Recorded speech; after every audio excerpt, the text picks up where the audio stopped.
Previously, I put out a video of my 6.5 PRC that I use for hunting or for NRL type competitions. Today, I am starting my load development phase for that rifle.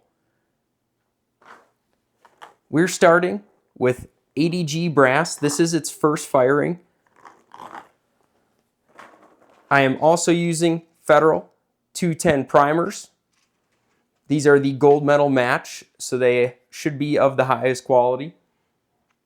The load that I have kind of been shooting out of this in the past has been with Hornady 147 ELD match bullets. And I had success with some Hornady brass with IMR 8133. This is a discontinued powder now. I can't get any more of it. I'm using it up. I've had pretty good results with it, as I think you'll see today. I have previously tested the IMR 8133 on a pressure test, and I did not see any pressure signs at 60 grains, which is where I ended. I was seeing velocities where I liked at that point, so I just figured I would stay within that. Today, I have them loaded up as 10 rounds per grain weight of 59, 59.5, and 60. Let's see how those do for us. The other components I will be using in this video is a classic Hodgdon H1000. And I will have these paired with Nosler 142 grain accubond long range.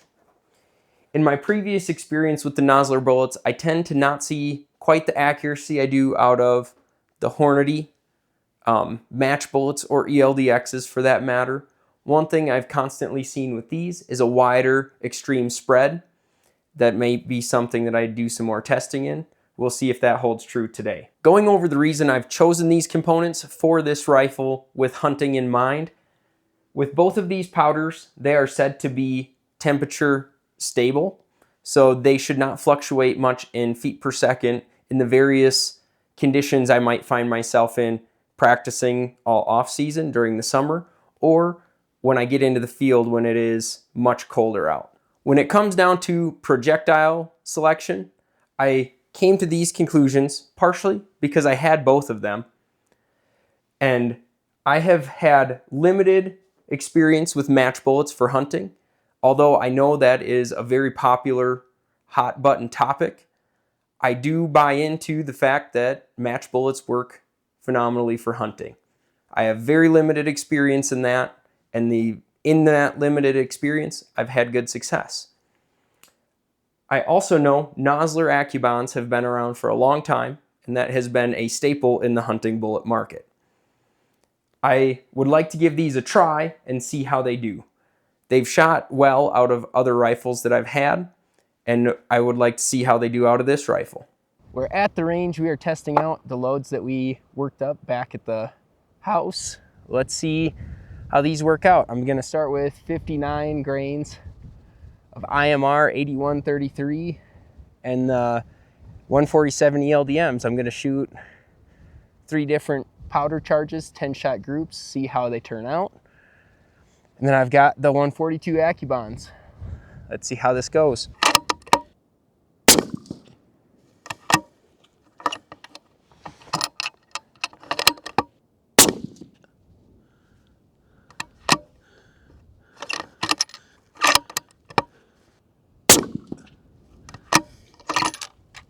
The initial 3 shots looked to be pretty solid. My Garmin didn't pick up the first round. I had it set too far off to the side. It didn't register it. But we're at 29.55 average on the other 2. Still nice round primers, no pressure signs.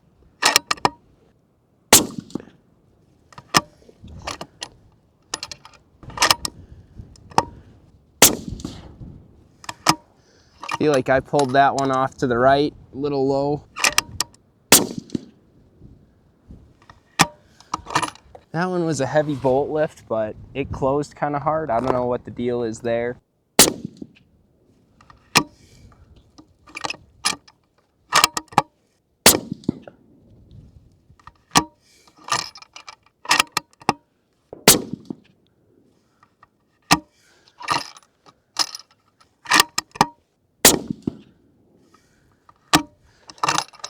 one 10-shot group out of the way. It looks to be pretty good. I might be hitting some pressure signs. I'm getting a little bit of ejector swipe on the brass. 59.5 grains is up next.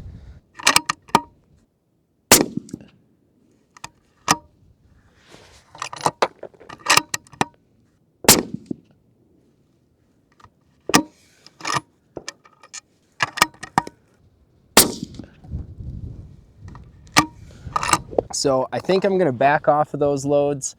For some reason, I seem to be hitting pressure.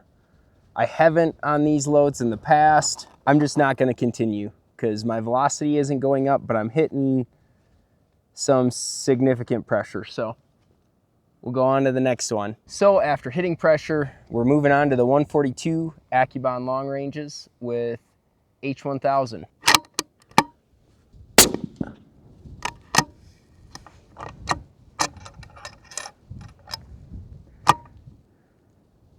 Nice round primer, nice easy bolt lift. 2,900 feet per second.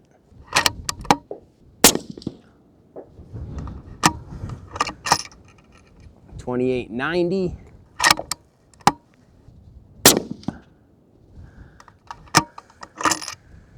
$28.74.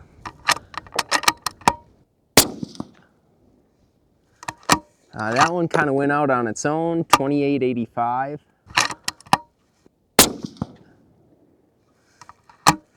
$28.79. We are onto the 57 grain load with H1000 and 142 Nosler accubond long ranges. Let's see how that turns out.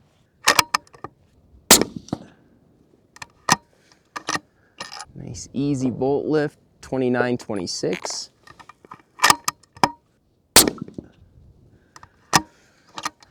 $28.93.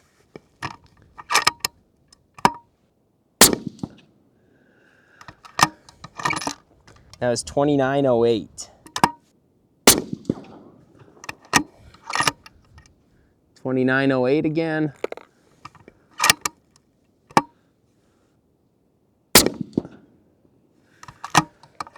$28.84. So my average velocity was 29.04. My extreme spread was 42 with an SD of 14.5.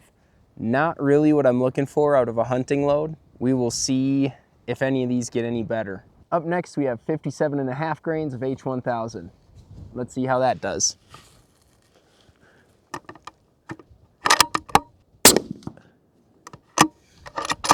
Still nice easy bolt lift.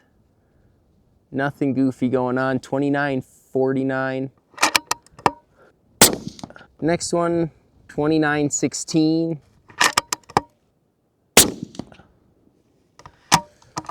Next one, $29.14.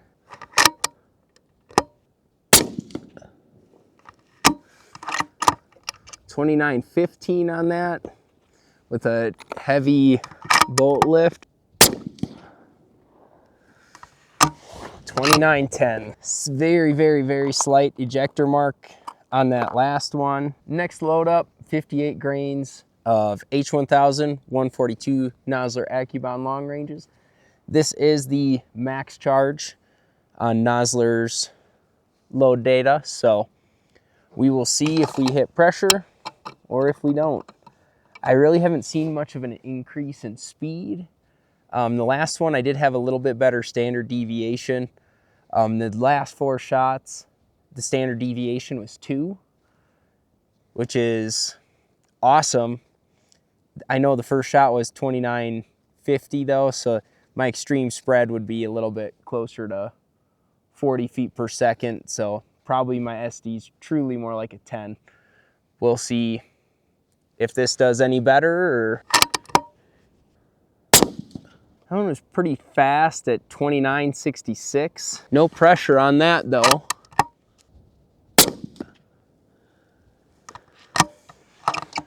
Second shot, 29.35. So this is in the wheelhouse of velocities I'd like to see. Looks like pressure is doing all right here.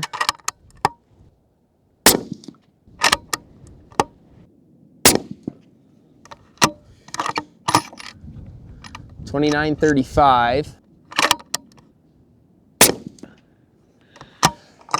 And that's a good way to end it off. No pressure on that load. 29.35 again, so my average was 29.40. My extreme spread was 37, standard deviation of 13. I think that has got potential to be a winner. That is a fantastic 5-shot group down there. It's one of the better groups I've gotten with Nosler accubond long ranges, so that's exciting to see.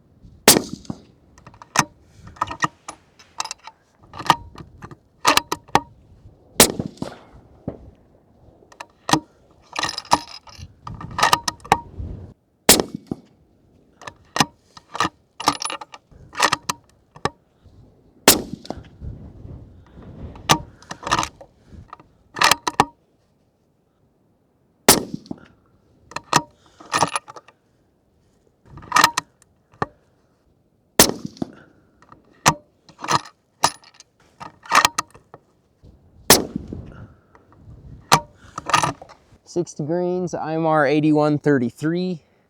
We seem to have figured out the pressure. It seems to be an inconsistency in the brass, not necessarily the powder charge, because the majority of the 59.5 did not have any pressure signs.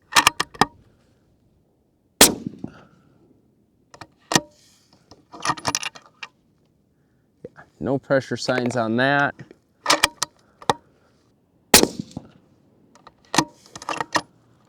.3,000 feet per second.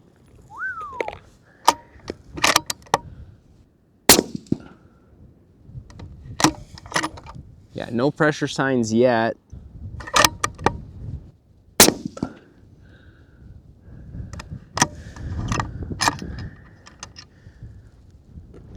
$29.97.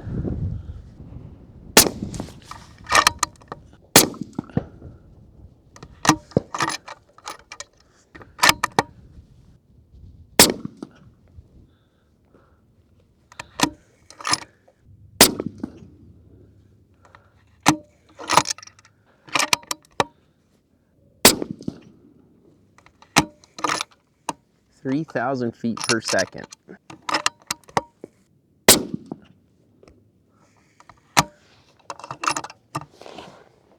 Man, if I can get that load to work, I really didn't have pressure signs there.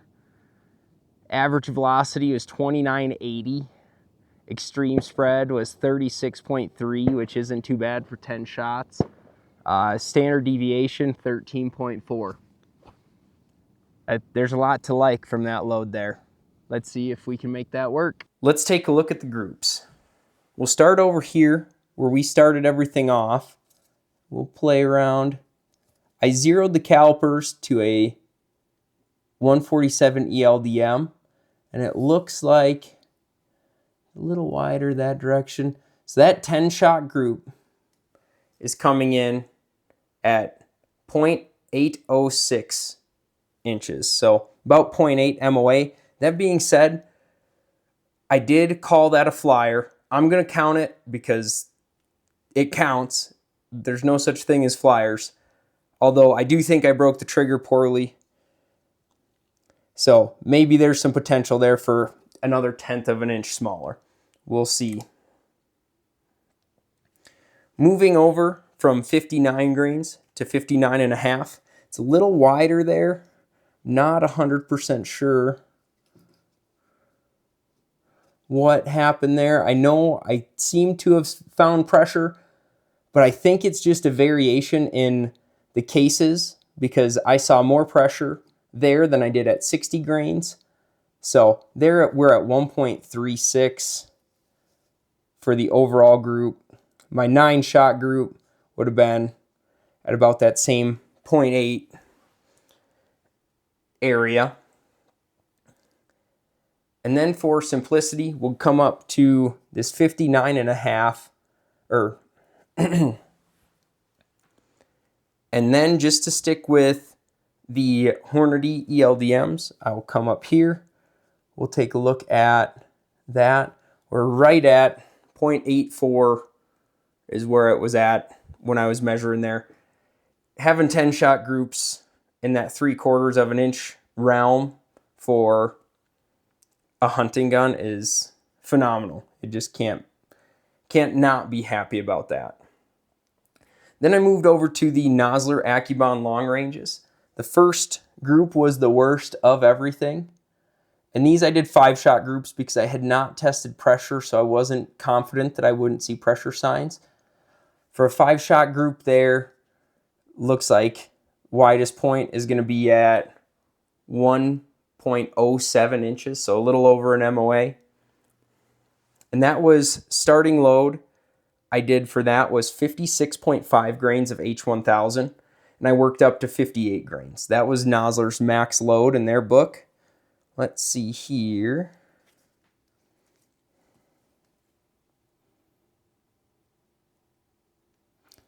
So that 5-shot group, I think that's probably going to be bigger.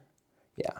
So that 5-shot group came out to 0.633. That is a very solid option. That would be with 57 grains of H1000.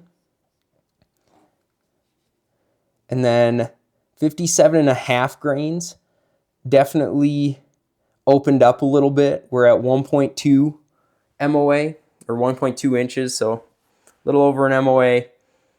Not what I'd be looking for when I've got two loads like these on either side. Now this one, the most impressive group of the day, depending on how you look at it. It's the smallest group of the day, coming in under a half an MOA, 0.436. And velocities on that were a little bit better.